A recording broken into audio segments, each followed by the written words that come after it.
अब बात करते हैं पांच का पंच में आज की चौथी और बड़ी खबर की। और चौथी और बड़ी खबर जो है वो है पुरखौती पर सियासी रार। जी हां, छत्तीसगढ़ में करीब 4 महीने बाद होने वाले विधानसभा चुनाव को ध्यान में रखकर कांग्रेस और भाजपा अलग अलग वर्ग को साधने के जतन में जुटी है। इसी कड़ी में भाजपा ने आदिवासी नायक बिरसा मुंडा के बलिदान दिवस पर शुक्रवार से आदिवासी पुरखौती यात्रा की शुरुआत की है। इस यात्रा को लेकर कांग्रेस ने भाजपा पर तंज कसा है। संस्कृति मंत्री अमरजीत भगत ने कहा है कि बीजेपी आदिवासियों के मामले में बैकफुट पर है। प्रदेश में बीजेपी का सामाजिक गणित बिगड़ चुका है। उन्होंने भाजपा पर आदिवासियों की उपेक्षा का आरोप लगाते हुए कहा है कि भाजपा आदिवासियों के साथ राजनीति ना करे। भाजपा ने आदिवासी प्रदेश अध्यक्ष को आदिवासी दिवस के दिन हटाया था।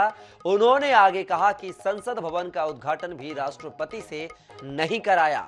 भाजपा को पहले इन सवालों का जवाब देना चाहिए। मंत्री अमरजीत भगत के इस बयान पर प्रदेश भाजपा के महामंत्री और पूर्व मंत्री केदार कश्यप ने कहा है कि मंत्री भगत को आदिवासियों की इतनी ही चिंता है तो आदिवासी समाज के लोगों के अवैध धर्मांतरण को रोकना चाहिए। उन्होंने कहा कि सरकार आदिवासी संस्कृति को खत्म करने का काम कर रही है।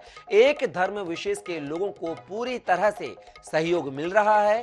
उन्होंने इस संबंध में सुकमा के एसपी और बस्तर कमिश्नर के पत्र का जिक्र करते हुए इन्हें सार्वजनिक करने की मांग की और जवाब भी मांगा है। मुद्दों पर भारतीय जनता पार्टी कहां पर है मुझे बता दें।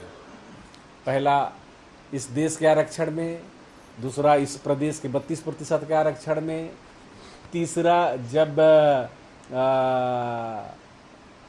राष्ट्रपति जी को उद्घाटन के लिए बुलाने की बात हुई उसमें जब सबको इनक्रोचर घोषित कर दिया, सबको अतिक्रमणधारी घोषित करके आदिवासियों को हटाया जा रहा था, उसमें इन तमाम 5 मुद्दों में इन 5 मुद्दों में भारतीय जनता पार्टी कहाँ है, आदिवासियों का सम्मान बचाने में उनकी क्या भूमिका रही, स्पष्ट करें। इसके बाद आगे जो यात्रा निकालना है निकालेंगे। और इस खबर पर हमारे साथ हमारे संवाददाता जीवनंद हल्दर हमारे साथ फोन लाइन पर जुड़ गए हैं। जीवनंद, बीजेपी की पुरखौती यात्रा पर कहीं ना कहीं सियासी रार जो है नजर आ रही है। यहां पर सत्ता पक्ष ने तमाम आरोप लगाए और कहा है कि बीजेपी आदिवासियों की हित ऐसी नहीं है। यहां तक कि संसद भवन के उद्घाटन समारोह का उदाहरण भी दिया है। क्या मायने दिखे जाए इन बयानों के?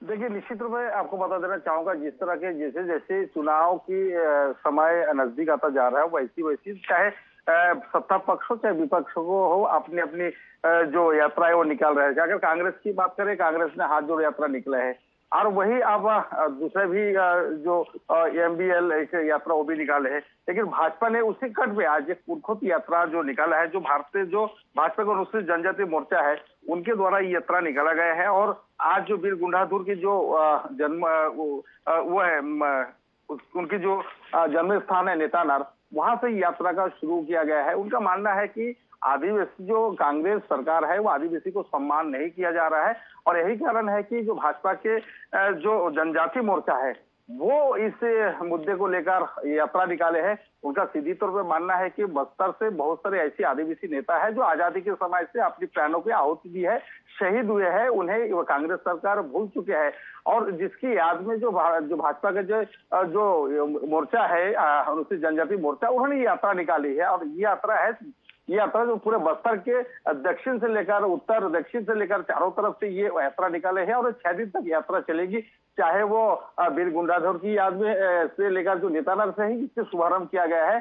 तो निश्चित रूप से ये सियासी है ही, क्योंकि कांग्रेस चाहे हो चाहे भाजपा हो ये चाहता है क्योंकि आदिवासी बाहुल क्षेत्र है और आदिवासी बाहुल क्षेत्र में आदिवासियों को किस प्रकार का साधा जाए और उसकी किस प्रकार मान मनोबल बढ़ाया जाए। यही कारण है कि मिशन 2023 में इस प्रकार की यात्रा हो रही है, जो विपक्ष भी इसको आरोप लगा रहे हैं। और देखने वाली बात ही होगी कि भाजपा के द्वारा जिस तरह से ये लगातार ये जो पुरखौती यात्रा निकाली है ये 2023 में किस तरह से ये चुनावी मुद्दे में काम आता है, ये तो आने वाले समय ही पता चल सकेगा। जी बिल्कुल जीवनंद, देखने वाली बात होगी कि 2023 के चुनाव में कांग्रेस की हाथ जोड़ो यात्रा और बीजेपी की पुरखौती यात्रा कितना किस पार्टी को कामयाबी दिलाएगी, ये देखने वाली बात होगी। फिलहाल आप हमारे साथ जुड़े, तमाम जानकारी साझा की उसके लिए बहुत बहुत शुक्रिया आपका।